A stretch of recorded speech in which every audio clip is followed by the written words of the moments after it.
If this ever happens, don't answer the door, hide, lock everything and never look into their eyes. I know that this sounds like the kind of advice to anyone left alone in the house at night, but this is different.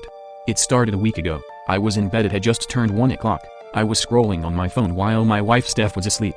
I suddenly had a notification pop up at the top of my phone. Anyone with a video doorbell will be accustomed to this. Motion detected.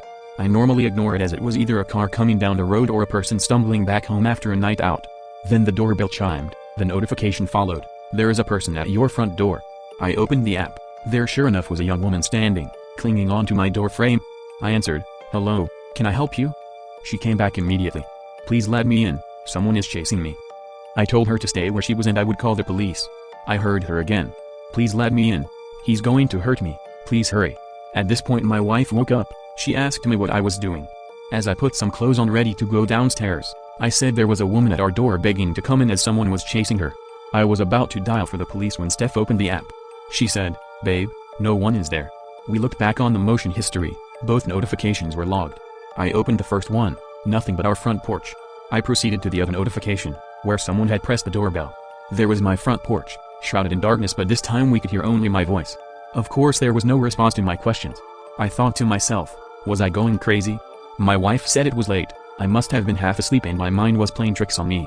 Even if that was right, it still didn't explain why we got the notifications. The next night we both sat binging a Netflix show in our living room. We must have lost track of time as it was nearly 1 in the morning. I went to check the back door was locked when my phone buzzed. I asked Steph whether she had the same. She had. I opened the app just as it notified me that someone had pressed the bell. We both quickly opened the live view. Stood at our door, a child. The young boy must have been no older than 8. The camera was in night vision, which was black and white. The boy's face glowed, eyes piercing through my screen. I once again answered, "Hello, can I help?" The kid looked up at the camera. "Hi, my daddy broke down just up the road and his phone is dead. Can you please let me in? I need to use your phone." Me and Steph looked at each other. She shook her head at me. I replied to him, "I can call someone out for you or maybe the police can help." The boy then seemed to turn. His voice now had anger to it. "Open the door, I need help. Are you really going to let me stay out here all alone?" His story had changed. I went back after swallowing my own fear. "Stay there, I will get help." This time I called the police. They came around 20 minutes later. By this point no one was around. We had seen the boy walk off around the corner 5 minutes after I had got off the phone. The officers checked our road and the surrounding area. They found no people, not even the odd car driving around. We both tried to show them the app, but obviously, there was nothing there. The 2 officers were understanding and seemed to believe us. They gave us the department's direct number and told us to call them if anything happens again. We went to bed that night scared and confused. We didn't understand what or why this was happening to us. The next day we decided to get an early night. We made sure everything was locked and the house secure. We both fell asleep early. I was woken up at just gone 1 o'clock to the sound of 2 sets of buzzing from my phone. I ignored these. I just rolled over and went back to sleep. When I looked at my phone in the morning, I opened up the doorbell app. The video playback showed nothing, but I could hear scratching for about 2 to 3 seconds after the apparent press of the bell. I went downstairs and checked the door. 3 sets of 4 deep scratches went down my front door. The anxiety hit me like a tidal wave going throughout my body. I now fear the night ahead of us. 2 nights ago we both had decided to stay up. We were going to put an end to this. We were on edge in our own home and it just wasn't right. The minutes drew closer to that damned time, 1 o'clock. Then right on schedule, the notifications started. I opened the app. Now stood there, one of the policemen. He was one of the officers that was with us the other night.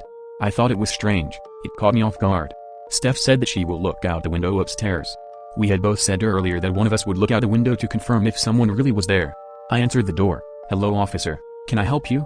He looked into the camera. "We have an update on the problem you have been having. Can you please open the door?" I felt a sense of confliction come over me. This didn't feel right. I had watched enough police programs and dramas to know they usually have to report to places with another officer. The lack of any police cars also unnerved me.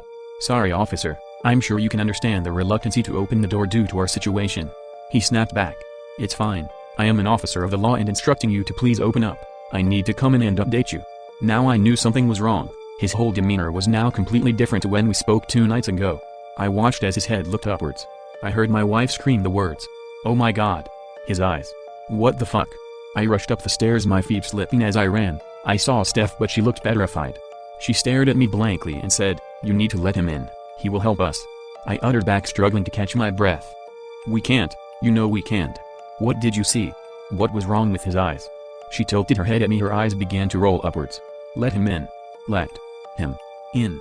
Her tone started to change, it was turning into a gravelly rasping voice. Her face now full of anger as she screamed at me. Let him in now. I grabbed her and shook her while shouting, Steph, listen to me, snap out of it. She looked back at me dazed and confused. She said wearily, with tears in her eyes, I want to go to bed. I said, only if you are okay. She said she was fine and didn't know what happened. I checked the video feed once more, no one was there. It took me a few hours to fall asleep worrying about what happened to Steph. When I woke the next morning, Steph was gone, her phone and jewelry left on the bedside cabinet.